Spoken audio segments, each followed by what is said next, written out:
व्यक्ति मर जाता है लेकिन व्यक्तित्व जिंदा रहता है।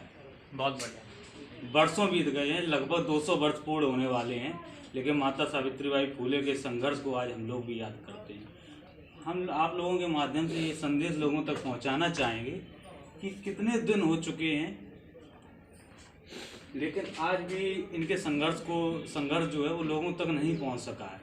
तो हम आप लोगों से ये कहना चाहेंगे, चूँकि यहाँ पे हमारे शेड्यूल कास्ट के भाई लोग ज़्यादा हैं, बैकवर्ड्स के भी हैं, तो हम ये कहना चाहेंगे कि माता जी थी तो बैकवर्ड्स की, माली समाज की थी। तो मैं आप लोगों से कहना चाहूँगा कि सभी लोगों को, जितने भी हमारे साथी हैं ओबीसी, एससी, एसटी, माइनॉरिटीज़, सभी को इनके संघर्ष याद करने चाहिए। इनकी मित्र थी, उनका नाम था फातिमा बेग।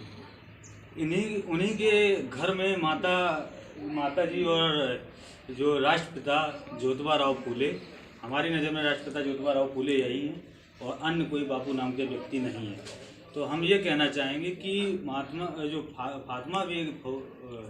फातिमा बेग जी थी, उन्होंने अपने घर में जगह दी थी और ताकि ये स्त्री शिक्षा को शुरुआत कर सकें। पूरे भारत में पहला स्त्री शिक्षा का जो स्कूल बना था वो माता जी ने शुरुआत की थी अपने पति के साथ में।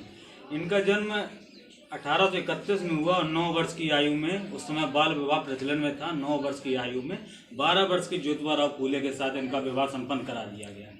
12 साल के ज्योतिबा राव ने एक मैच्योरिटी दिखाते हुए लगभग 18, 19, 20 साल के व्यक्ति की उम्र नहीं होने के बावजूद उस तरह का व्यवहार रखकर इनकी मदद की, इनके गुरु बने, इनको पढ़ाया लिखाया और इनसे ये भी कहा कि अब आप जाइए, हम आपको शिक्षक बना चुके हैं, अब आप जाके समाज के लोगों को शिक्षित करिए, क्योंकि शिक्षा बिना कुछ नहीं है। अब आप लोगों को मैं ये बात बताना चाहूँगा, डॉक्टर बाबा साहब अम्बेडकर का एक स्लोगन है, उसमें my education for my society. हम लोग क्या करते हैं, आमतौर पे हम लोग शिक्षित हो जाते हैं, उसके बाद हमारे लोगों की शिक्षा कहाँ जाती है?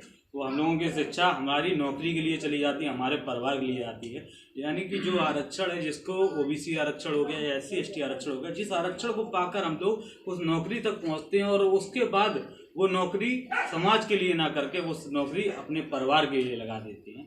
मुस्लिम धर्म में भी एक कर होता है जिसका नाम ज़कात होता है, जिसमें पूरी आय का लगभग 5% वो लोग जो मदरसा जो होते हैं उनको दान करते हैं, ताकि हमारे समाज के जो गरीब बच्चे हैं उनका भी पढ़ाई के लिए वो पैसा लगाया जा सके। लेकिन जो हमारे ओबीसी एससी एसटी के भाई लोग हैं, माइनॉरिटी ओबीसी एससी एसटी के भाई लोग हैं, वो लोग अपने पूरे 100% आय का पूरा हिस्सा अपने परिवार के लिए लगा देते हैं। समाज से उनको कोई मतलब नहीं। देर से जागो लेकिन जागो जरूर, मेरा कहने का मतलब ये है। तो सभी लोगों को इस चीज़ का ध्यान रखना चाहिए। कुछ लोग कहते हैं बाबा साहब केवल एक विशेष जाति के हैं, लेकिन उस विशेष जाति का नाम लेके यहाँ पे नहीं बोलना चाहिए। वो बाबा साहब उस विशेष जाति नहीं, बाबा साहब किसी जाति के नहीं थे, वो व्यक्तित्व थे और व्यक्तित्व की कोई जाति नहीं होती है, इस चीज़ को जानना चाहिए। बाबा साहब ओबीसी को आरक्षण 1961 में ही देने वाले थे, लेकिन उस समय पटेल नाम का वो एक व्यक्ति, जो कि गुजरात में जनरल में आता है और अन्य प्रदेशों में ओबीसी में आता है, पटेल कुर्मी बोला जाता है, वही कुर्मी को महाराष्ट्र में मराठा बोला जाता है। तो इन्होंने इस चीज़ का विरोध किया कि नहीं, ओबीसी क्या है, ओबीसी को आरक्षण देने से कोई फायदा नहीं है।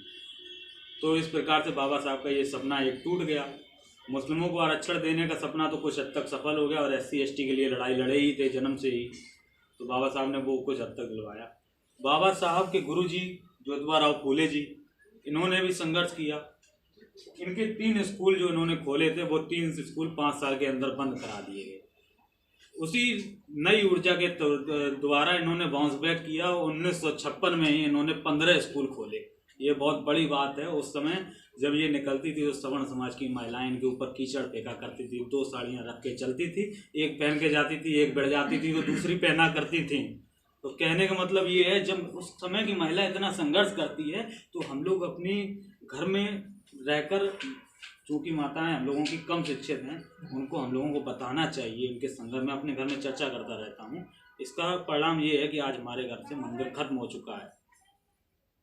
ये अच्छी बात है। और हम लोग जो है विज्ञान को मानने वाले, क्योंकि हम परमात्मा को देखे नहीं, विज्ञान को देखते हैं, आविष्कार देखते हैं, ड्रैगन उड़ता हुआ देखते हैं, हर चीज़ देखते हैं, लेकिन हर चीज़ नहीं देखते हैं। तो हमारा कहने का मतलब, जैसे कि अभी आप नए उम्र के हैं तो आपको इन चीज़ों को अपने अंदर समागम करना चाहिए, क्योंकि इन्हीं के संघर्ष है जो आज हम लोग अच्छी तरह बैठे हैं। नहीं तो आज खटिया पर भी नहीं बैठे होते, ज़मीन पे बैठे होते। समझ रहे हैं ना, कोई बड़ी जाति के व्यक्ति का निकलता। तो हमारा कहने का मतलब ये नहीं है कि आप किसी से नफरत करिए, आप नफरत मत करिए उन लोगों से, आप नफरत मत करिए, बशर्ते अपना काम निकालने के लिए उन्हीं की तरह चतुर बनिए जिस प्रकार वो लोग चतुर हैं। अब मैं अपनी बात को यहीं पे समाप्त करता हूँ और बारी बारी से सभी लोग आके माता सावित्रीबाई फूले को पुष्प पुंज भेंट करेंगे और बुद्ध जी को पुष्प पुंज भेंट करके इनके पुण्यतिथि को चाय नाश्ता के साथ में मनाएंगे एज ए पार्टी।